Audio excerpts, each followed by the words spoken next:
Imamat pasal 7. Korban penebus salah. Inilah hukum tentang korban penebus salah. Korban itu ialah persembahan maha kudus. Di tempat orang penyembelih korban bakaran, disitulah harus disembelih korban penebus salah, dan darahnya haruslah disiramkan pada mezbah itu sekelilingnya.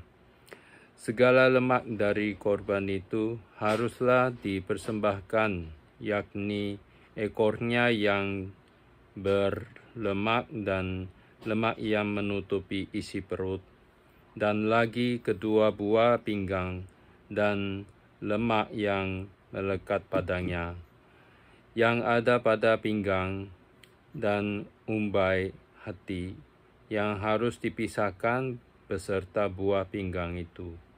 Haruslah imam membakar semuanya itu di atas mezbah sebagai korban api-apian bagi Tuhan.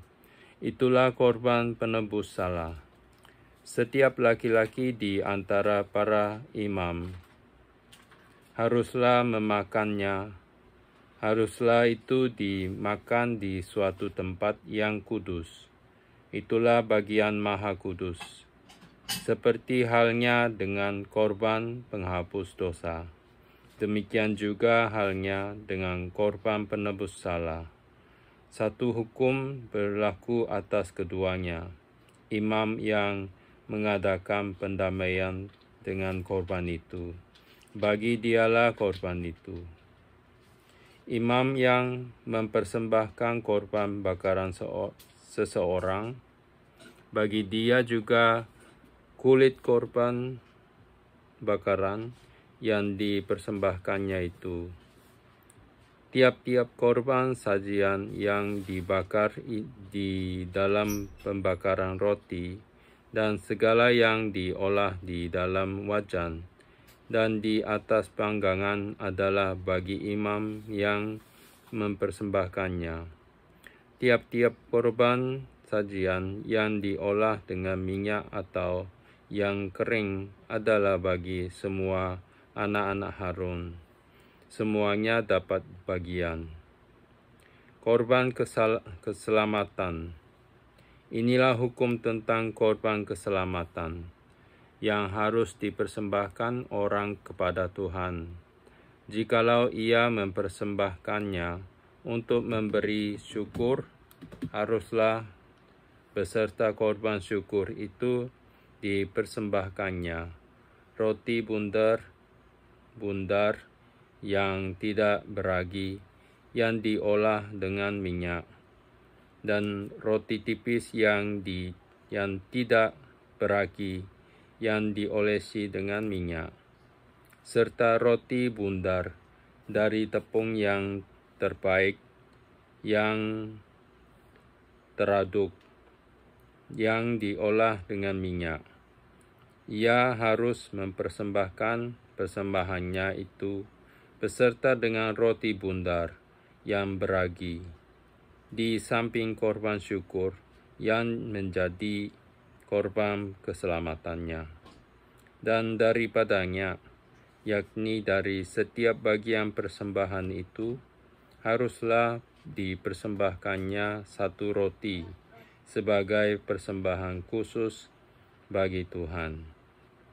Persembahan itu adalah bagian imam yang menyiramkan darah korban keselamatan, dan daging korban syukur yang menjadi korban keselamatannya itu haruslah dimakan pada hari dipersembahkannya itu. Sedikit pun daripadanya janganlah ditinggalkan sampai pagi. Jikalau korban sembelian yang dipersembahkan itu merupakan korban nazar atau korban sukarela, haruslah itu dimakan pada hari mempersembahkannya, dan yang selebihnya boleh juga dimakan pada keesokan harinya. Tetapi apa yang masih tinggal dari daging korban sembelihan itu sampai hari yang ketiga haruslah dibakar habis dengan api. Karena jikalau pada hari yang keselamatan itu, maka Tuhan tidak berkenan akan orang yang mempersembahkannya, dan korban itu dianggap batal baginya, bahkan menjadi sesuatu yang jijik, dan orang yang memakannya harus menanggung kesalahannya sendiri. Bila daging itu kena kepada sesuatu yang najis, janganlah dimakan, tetapi haruslah dibakar habis dengan api. Tiap-tiap orang yang tahir boleh makan dari daging korban itu, tetapi seseorang yang memakan daging dari korban keselamatan yang untuk Tuhan, sedang ia dalam keadaan najis, haruslah nyawa orang itu dilenyapkan dari antara bangsanya. Dan apabila seseorang kena kepada sesuatu yang najis, yakni kepada kenajisan berasal dari manusia, atau kepada hewan yang najis, atau kepada setiap binatang yang merayap yang najis, lalu memakan daripada daging korban keselamatan yang untuk Tuhan, maka haruslah nyawa orang itu dilenyapkan dari antara bangsanya. Larangan memakan lemak dan darah. Tuhan berfirman kepada Musa, "Katakanlah kepada orang Israel, segala lemak dari lembu, domba ataupun kambing, janganlah kamu makan. Lemak bangkai atau lemak binatang yang mati diterkam boleh dipergunakan untuk segala keperluan, tetapi jangan sekali-kali kamu memakannya. Karena setiap orang yang memakan lemak dari hewan yang dipergunakan untuk mempersembahkan korban api-apian bagi Tuhan, nyawa orang yang memakan itu haruslah dilenyapkan dari antara bangsanya. Demikian juga janganlah kamu memakan darah apapun di segala tempat kediamanmu, baik darah burung-burung atau darah hewan. Setiap orang yang memakan darah apapun, nyawa orang itu haruslah dilenyapkan dari antara bangsanya. Bagian imam daripada segala korban keselamatan.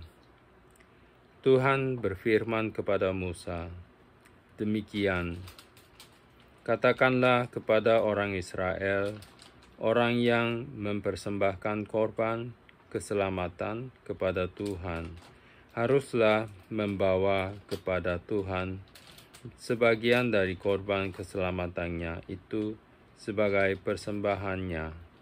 Dengan tangannya sendirilah harus ia membawa segala korban api-apian Tuhan. Adapun lemaknya, haruslah dibawanya beserta dadanya, supaya dadanya itu diunjukkan sebagai persembahan unjukan di hadapan Tuhan. Lalu haruslah imam membakar lemaknya di atas mezbah, tetapi dadanya itu adalah bagian Harun dan anak-anaknya. Paha kanannya harus kamu serahkan kepada imam sebagai persembahan khusus dari segala korban keselamatanmu. Siapa dari antara anak-anak Harun yang mempersembahkan darah dan lemak korban keselamatan, maka dialah yang harus mendapat paha kanan itu sebagai bagiannya. Karena dada persembahan unjukan dan paha persembahan khusus telah kuambil dari orang Israel, dari segala korban keselamatan mereka, dan telah kuberikan kepada Imam Harun dan kepada anak-anaknya. Itulah suatu ketetapan yang berlaku bagi orang Israel untuk selamanya. Itulah bagian Harun dan bagian anak-anaknya dari segala korban api-apian untuk api-apian Tuhan pada hari mereka itu disuruh datang untuk memegang jabatan imam bagi Tuhan. Itulah yang harus diserahkan menurut perintah Tuhan dari pihak Israel kepada mereka pada hari mereka itu diurapinya. Itulah suatu ketetapan untuk selamanya bagi mereka turun-temurun. Itulah hukum tentang korban bakaran, korban sajian, korban penghapus dosa, korban penebus salah, persembahan pentahbisan, dan korban keselamatan yang diperintahkan Tuhan kepada Musa di atas gunung Sinai pada hari Tuhan memerintahkan kepada orang Israel mempersembahkan persembahan mereka kepada Tuhan di padang gurun Sinai. Pasal 8. Pentahbisan Harun dan anak-anaknya. Tuhan berfirman kepada Musa, "Panggillah Harun dan anak-anaknya bersama-sama dengan dia, dan ambillah pakaian-pakaian, minyak urapan, dan lembu jantan korban penghapus dosa, 2 domba jantan, dan bakul berisi roti yang tidak beragi. Lalu suruhlah berkumpul segenap umat di depan pintu kemah pertemuan." Musa melakukan seperti yang diperintahkan Tuhan kepadanya. Lalu berkumpullah umat itu di depan kemah pertemuan. Berkatalah Musa kepada umat itu, "Inilah firman yang diperintahkan Tuhan untuk dilakukan." Lalu Musa menyuruh Harun dan anak-anaknya mendekat, dan dibasuhnya mereka dengan air. Sesudah itu dikenakannya lah kemeja kepadanya, diikatkannya ikat pinggang, dikenakannya gamis, dikenakannya baju efod, diikatkannya sabuk baju efod, dan dikebatkannya sabuk itu kepadanya. Dikenakannya lah tutup dada kepadanya, dan dibubuhnya di dalam tutup dada itu Urim dan Tumim. Kemudian ditaruhnya lah serban di kepalanya, dan di atas serban itu di sebelah depan ditaruhnya lah patam emas, yakni jamang yang kudus, seperti yang diperintahkan Tuhan kepada Musa. Musa mengambil minyak urapan, lalu diurapinya lah kemah suci, serta segala yang ada di dalamnya, dan dikuduskannya semuanya itu. Dipercikkannya lah sedikit dari minyak itu ke mezbah 7 kali, dan diurapinya mezbah itu serta segala perkakasnya, dan juga bejana pembasuhan serta alasan untuk menguduskannya. Kemudian dituangkannya sedikit dari minyak urapan itu ke atas kepala Harun, dan diurapinya lah dia untuk menguduskannya. Musa menyuruh anak-anak Harun mendekat, lalu dikenakannya lah kemeja kepada mereka, diikatkannya lah ikat pinggang, dan dililitkannya destar, seperti yang diperintahkan Tuhan kepada Musa.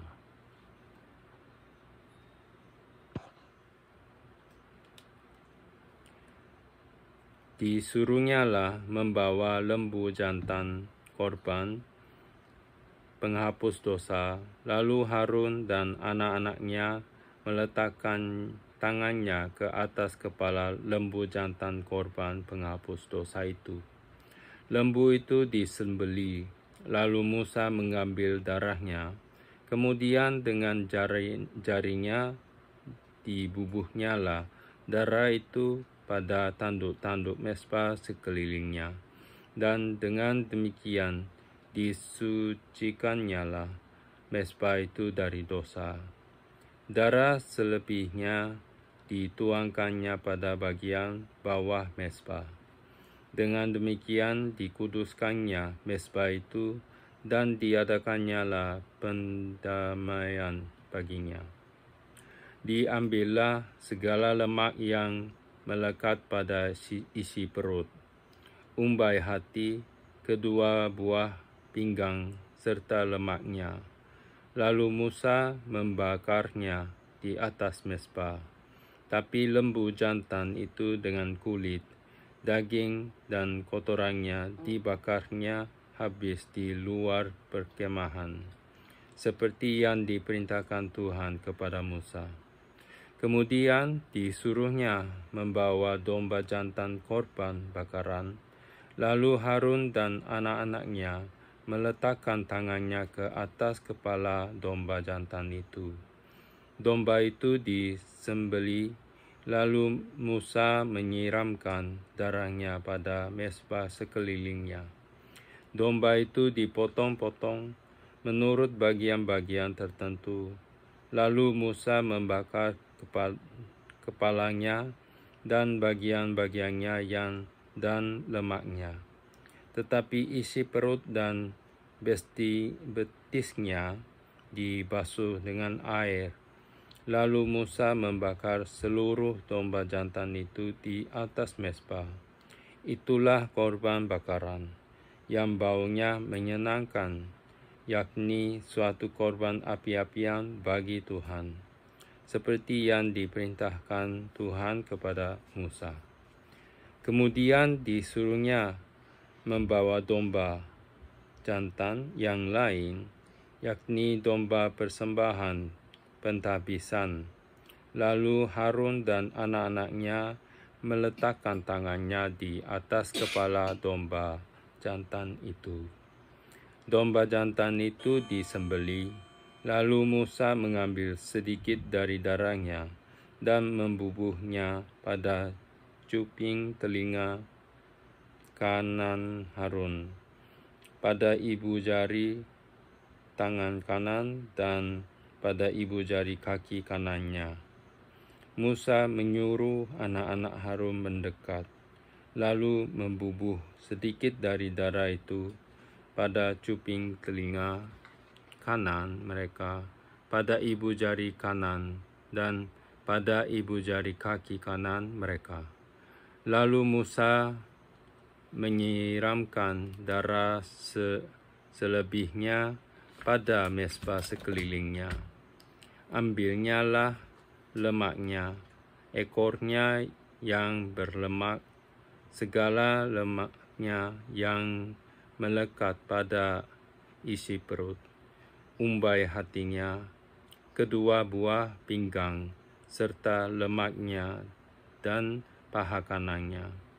Dan dari dalam bakul berisi roti yang tidak beragi, yang ada di hadapan Tuhan, diambilnyalah satu roti bundar yang tidak beragi, satu roti bundar yang diolah dengan minyak, dan satu roti tipis, lalu diletakkannya di atas segala lemak dan di atas paha kanan itu. Dan ditaruhnya seluruhnya di telapak tangan Harun dan di telapak tangan anak-anaknya, dan dipersembahkannya semuanya sebagai persembahan unjukan di hadapan Tuhan. Kemudian Musa mengambil semuanya dari telapak tangan mereka, lalu dibakarnya di atas mezbah, yaitu di atas korban bakaran. Itulah persembahan pentahbisan untuk menjadi bau yang menyenangkan. Itulah suatu korban api-apian bagi Tuhan. Musa mengambil dada domba itu dan mempersembahkannya sebagai persembahan unjukan di hadapan Tuhan. Itulah yang didapat Musa sebagai bagiannya dari domba jantan persembahan pentahbisan itu, seperti yang diperintahkan Tuhan kepada Musa.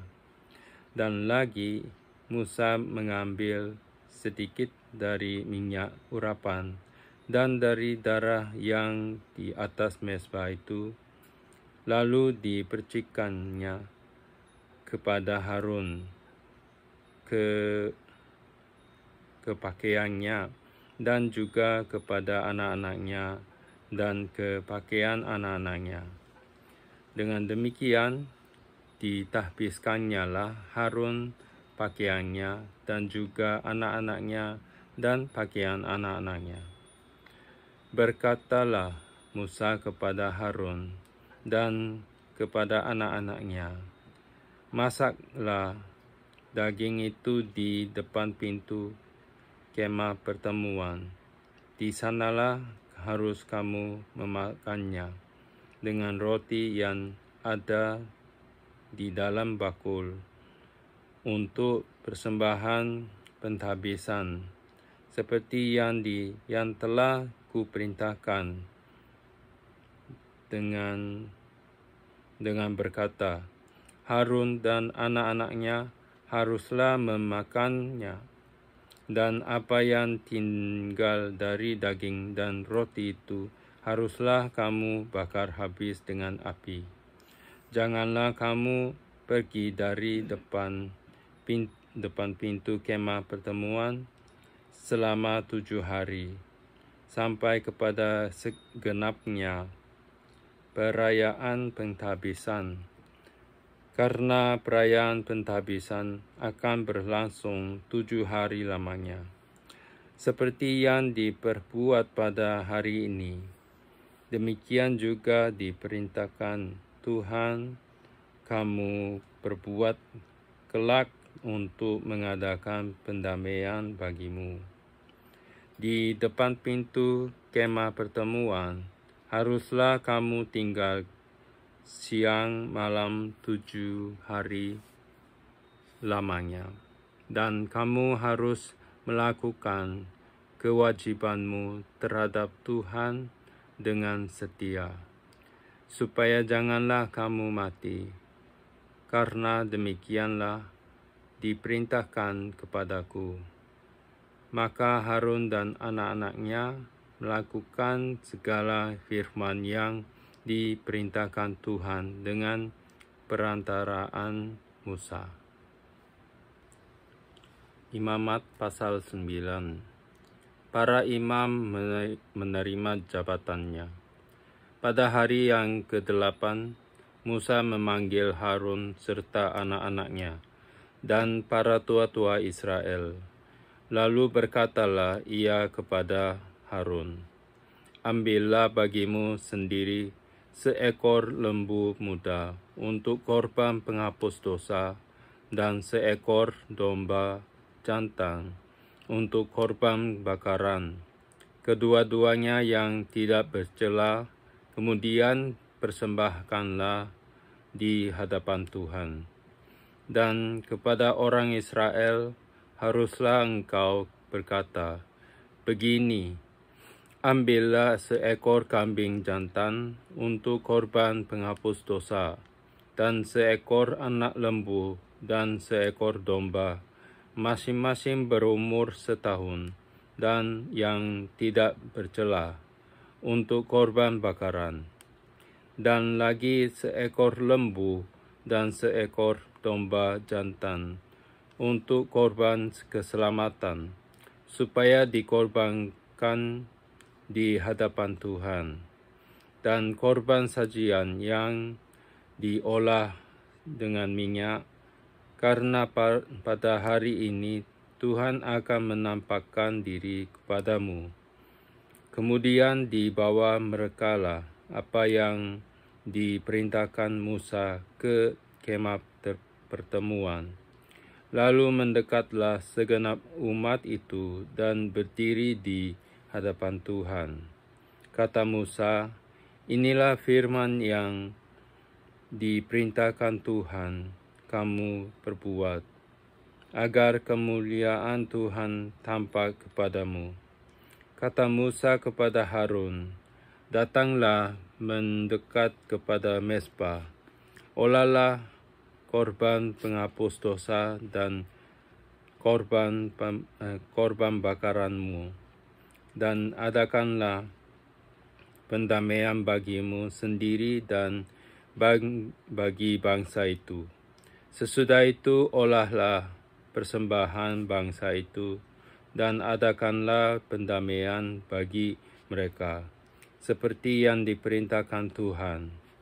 Maka mendekatlah Harun kepada mezbah, dan disembelihkannya lah anak lembu yang akan menjadi korban penghapus dosa baginya sendiri. Anak-anak Harun menyampaikan darah lembu itu kepadanya, dan Harun mencelupkan jarinya ke dalam darah itu dan membubuhnya pada tanduk-tanduk mezbah. Daerah selebihnya dituangkannya, darah selebihnya dituangkannya pada bagian bawah mezbah, lemak buah pinggang dan umbai hati dari korban penghapus dosa itu dibakarnya di atas mezbah, seperti yang diperintahkan Tuhan kepada Musa. Tetapi daging dan kulitnya dibakarnya habis di luar perkemahan. Kemudian ia menyembelih korban bakaran, lalu anak-anak Harun menyerahkan darah korban itu kepadanya. Maka Harun menyiramkannya pada mezbah sekelilingnya. Juga diserahkan merekalah kepadanya korban bakaran itu, menurut bagian-bagian tertentu, beserta dengan kepalanya. Lalu dibakarnya di atas mezbah. Isi perut dan betisnya dibasuhnya dan dibakarnya dengan korban bakaran di atas mezbah. Sesudah itu dibawanya persembahan bangsa ke mezbah. Diambilnyalah kambing jantan yang akan menjadi korban penghapus dosa yang bagi bangsa itu. Lalu disembelihnya dan dipersembahkannya sebagai korban penghapus dosa, seperti yang pertama. Kemudian dibawanyalah korban bakaran ke mezbah, dan diolahnya sesuai dengan peraturan. Selanjutnya dibawanyalah korban sajian dan diambilnya segenggam daripadanya, lalu dibakarnya di atas mezbah, di samping korban bakaran pada waktu pagi.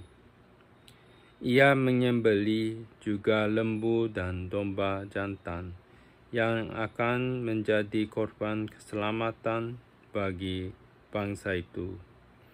Lalu anak-anak Harun menyerahkan darah korban itu kepadanya. Maka Harun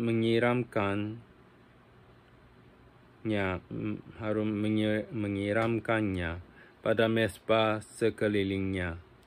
Tetapi segala lemak dari lembu dan dari domba jantan itu, yakni ekor yang berlemak, lemak yang menutupi isi perut, buah pinggang, dan umbai hati, segala lemak itu diletakkan mereka di atas dada kedua korban itu. Lalu Harun membakar segala lemak itu di atas mezbah. Dada dan paha kanan itu dipersembahkan Harun sebagai persembahan yang diperintahkan Musa. Persembahan unjukkan di hadapan Tuhan seperti yang diperintahkan Musa. Harun mengangkat kedua tangannya atas bangsa itu, lalu memberkati mereka. Kemudian turunlah ia setelah mempersembahkan korban penghapus dosa, korban bakaran, dan korban keselamatan. Masuklah Musa dan Harun ke dalam kemah pertemuan. Setelah keluar, mereka memberkati bangsa itu, dan tampaklah kemuliaan Tuhan kepada segenap bangsa itu. Dan keluarlah api dari hadapan Tuhan. Ia lalu menghanguskan korban bakaran dan segala lemak di atas mezbah. Tatkala seluruh bangsa itu melihatnya, bersorak-sorailah mereka, lalu sujud menyembah.